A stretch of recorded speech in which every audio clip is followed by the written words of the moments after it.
নিকোটিয়ানা ট্যাবাকাম বা তামাক হলো একটি একবর্ষীয় জীবী ভেষজ উদ্ভিদ।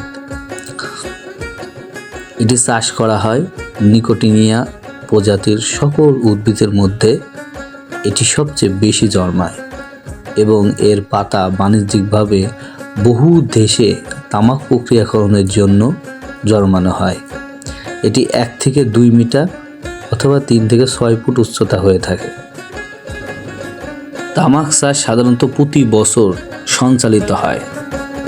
তামাকটি ঠান্ডা ফ্রেমে বা হটবেড অঙ্কুরিত হয় এবং তারপর পরিপক্ক না হওয়া পর্যন্ত ক্ষেতে রোপণ করা হয়।